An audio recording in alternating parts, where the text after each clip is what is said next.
semua, kali ini kita kembali pada podcast saya, Karen Hapung Nawaban. Di sini bintang tamu kita berbeda dari yang kemarinnya. Bintang tamu kali kita ini yaitu Kak Ike. Mungkin sedikit perkenalan Kak Ike. Ya, shalom, selamat siang. Perkenalkan saya Sintike Pasaribu, tapi akrab disapa dengan Ike Pasaribu. Saya merupakan asisten gembala di Gereja Tuhan di Indonesia, Jemaat Siloam Mentirotiku di Rantepao. Salam kenal. Mungkin statusnya Kak? Statusnya masih hidup ya, masih single. Saya belum, ya masih single, gitu, itu saja. Oke. Kali ini kita akan diberikan penjelasan sedikit mengenai identitas musik liturgi yang merujuk pada sejarah. Nah Kak, di sini saya bertanya, seperti apa atau bagaimanakah yang dikatakan identitas musik liturgi yang merujuk pada sejarah? Mungkin boleh Kakak jelaskan sedikit? Oke. Jadi yang saya ketahui tentang musik apa tadi? Musik liturgi. Ya, musik liturgi itu sebagai yang memiliki identitas di dalam dunia gereja adalah menurut saya itu dia memiliki identitas yang sangat kuat. Kenapa? Karena memiliki akar. Dia merupakan sebuah root atau akar yang sangat mendalam di dalam sejarah gereja. Kenapa? Karena sejak awal di sejarah gereja kan ada dua, di sejarah gereja timur dan sejarah gereja barat. Jadi kenapa itu? Sejarah gereja barat itu, sejarah gereja timur dan sejarah gereja barat sama-sama diisi oleh liturginya masing-masing sesuai dengan tradisi yang berlaku di kebudayaan mereka. Jadi harus kita juga telisik atau harus kita telusuri bagaimana liturgi, tentu sangat berbeda ya, liturgi yang ada di gereja timur dan juga yang ada di gereja bagian barat. Misalnya kalau di gereja bagian barat mungkin itu lebih banyak merujuk kepada gereja-gereja yang ada di Eropa. Nah, gereja-gereja di Eropa itu sendiri banyak juga terbagi-bagi. Ada yang gereja Anglikan.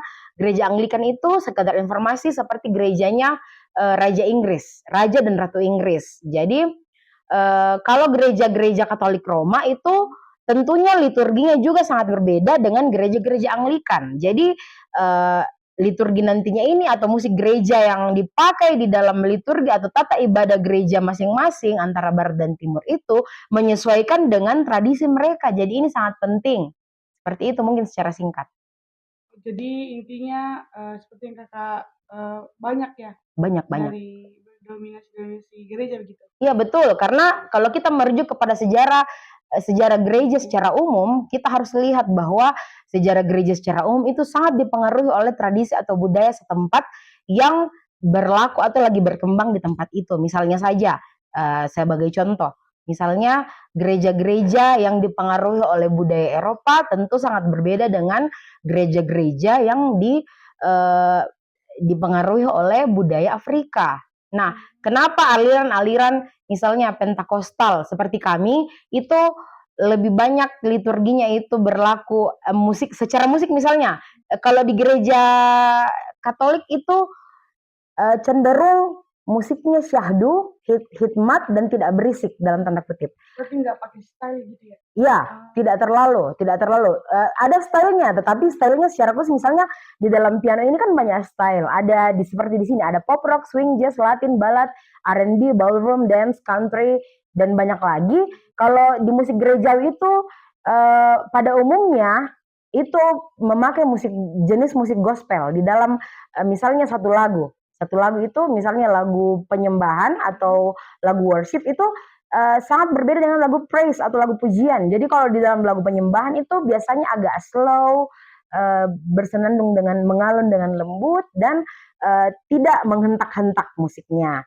Dan tentu saja aliran misalnya pop rock modern itu bisa, tapi kalau misalnya di dalam musik gereja biasanya itu menggunakan musik gospel.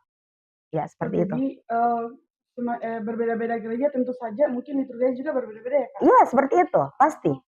Mungkin kalau di kenyataan kita di tempat di Toraja, tentunya denominasi gereja Toraja atau Protestan sangat berbeda dengan Pentakosta seperti kami.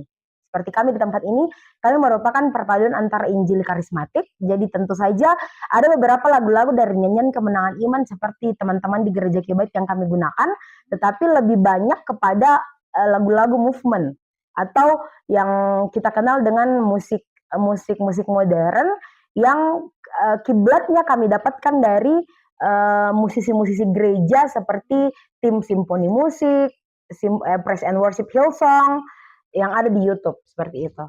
Mungkin kakak bisa berikan contohnya seperti yang membedakan contohnya di gereja kakak dengan gereja yang lain. Apanya? Dalam bentuk liturginya. Oh, kalau dalam liturgi tata ibadah. Yeah. Kalau dalam tata ibadah misalnya secara liturgi itu kalau di gereja kami awalnya pujian, penyembahan, lagu penyembahan 1, kemudian setelah penyembahan 1 dibuka dengan doa pembukaan, setelah itu memuji-muji Tuhan dengan lagu praise atau lagu pujian biasa 4 atau 5, dan di situ kita bebas untuk bertepuk tangan, diiring dengan musik, biasanya kalau lengkap ada misalnya kayak piano atau keyboard, ada gitar juga, kadang ada djembe atau kajon, ada drum, di dalam sini ada drum, terus pokoknya sebisa mungkin musiknya meriah, sebisa mungkin musiknya lengkap. Kalau ada sangkakala lagi lebih bagus, misalnya kayak trompet lah maksud saya, hanya bercanda ya, tidak ada sangkakala. Oke, jadi kalau kayak di gereja Toraja yang saya dapatkan, kalau misalnya yang masih di kampung-kampung itu biasanya tanpa diiringi musik pun, biasanya karena pakai not ya, biasanya mereka pakai not, jadi lumayan meskipun tidak ada musik, tetapi itu sangat mendukung, apalagi kalau pemimpin liturginya atau pendetanya itu pintar menyanyi. Jadi tanpa musik pun sebenarnya ibadah bisa berlangsung dan tetap bisa berlangsung. Musik hanya sebagai pendukung saja, tetapi bukankah sangat indah juga kalau ada musik, karena seperti Raja Daud, dia berkata di dalam Mazmur bahwa pujilah dia dengan rebana dan tari-tarian, pujilah dia dengan caracap yang berdenting, caracap yang berdentang, gambus kecapi. Ya, jadi kalau kita ada musik, kenapa tidak begitu? Tapi kalaupun belum ada musik, ya why not? Nggak masalah. Begitu. Oke teman-teman, kita lanjut. Kak, ada pertanyaan lagi nih. Boleh kakak jelaskan sedikit tentang bagaimana menerapkan musik, liturgi pada tim musik dan song leader? Boleh jelaskan? Iya, oke. Jadi sebelum saya akan bermain nanti satu lagu, jadi untuk memperlihatkan bagaimana itu style apa yang digunakan. Jadi di sini kan di keyboard ini kan ada bagian song, ada bagian select. Maksudnya kita memilih style apa yang digunakan. Nah, untuk musik di gereja itu tidak boleh yang terlalu menghentak-hentak, apalagi yang jedak-jeduk ya.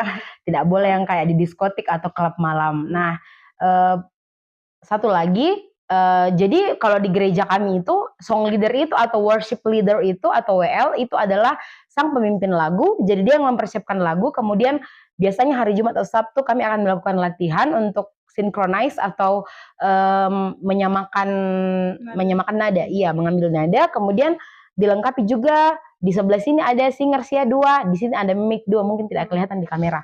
Nah, dan saya sebagai pemain musik tunggal. Kenapa? Karena biasanya kalau ada tim itu biasanya ada pemain gitar, saya akan bermain piano. Tapi karena tidak ada, saya akan bermain keyboard secara umum atau elektron kayak gini. Tapi tentunya tidak sama dengan musik-musik di perkawinannya. Jadi kayak jenis musik dangdut itu boleh, cuma tidak terlalu yang semuanya terfill musiknya, fillernya misalnya kayak gitu. Nah mungkin saya akan 1 menit akan saya menyanyi ya. Jadi kayak ya jenis musiknya saya di sini mengambil saya power, kemudian di bagian style ini saya ambil ballad, kemudian love song. Love song itu lumayan seperti gospel, jadi bunyinya seperti ini. Nah, jadi kayak gini jenis musiknya untuk lagu worship ya atau penyembahan untuk pembukaan. Jadi misalnya lagu Bagi Tuhan Tak Ada Yang Mustahil. Sedikit ya, tidak apa-apa nggak? Bagi Tuhan tak ada yang mustahil, bagi Tuhan tak ada yang tak mungkin, mujizatnya disediakan bagiku, ku dan dipulihkannya, ku diangkat dan dipulihkannya.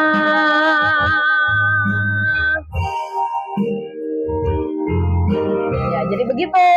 Terima kasih. Saya suara kakak ini. Ya, baiklah. Pengen Terima juga kasih. Iya. Ya, Kak boleh tanya lagi, kalau ini kan dalam musik ya, kalau dalam song leader gitu gimana? Apanya? Bagaimana cara menerapkan musik itu gini? Coba bisa mungkin maksudnya pemimpin pujiannya. Iya, iya. Dia kenapa? Kan dia harus tektokan di pas latihan. Maksudnya cara memimpinnya atau bagaimana? Iya, gitu. Secara spesifik gitu. Apa saja yang dia lakukan agar ibadah itu berjalan dengan baik. Oke. Jadi pertama-tama dia harus mempersiapkan lagu. Tentunya lagu itu harus sesuai dengan occasion atau jenis ibadah apa. Misalnya ibadah Paskah. Tentunya lagu-lagu yang digunakan bukan lagu Natal. Jadi kalau lagu-lagu Paskah itu misalnya lagu-lagu yang bertemakan tentang kematian Tuhan Yesus, memperingati kematian Tuhan Yesus. Misalnya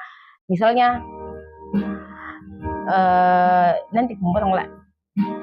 Sabar ya, saya ambil lagi dulu. Kayak gini satu lagu. Betapa besar kasih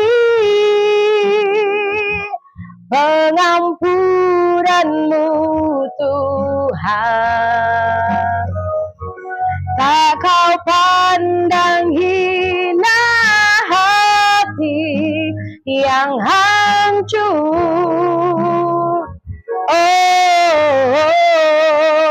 Ku berterima kasih kepadamu ya Tuhan, pengampunan yang kau beri pulihkanku.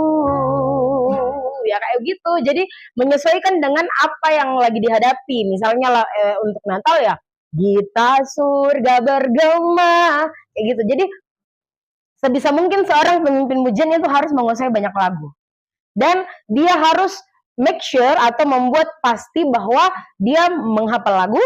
Karena kebanyakan kami di gereja Pantekosta itu atau karismatik itu misalnya kalau di perkampungan kan tidak ada LCD. Jadi dia harus hafal atau kalau paling enggak di kertas-kertas. Kayak di sini ada di kertas di stand song kami.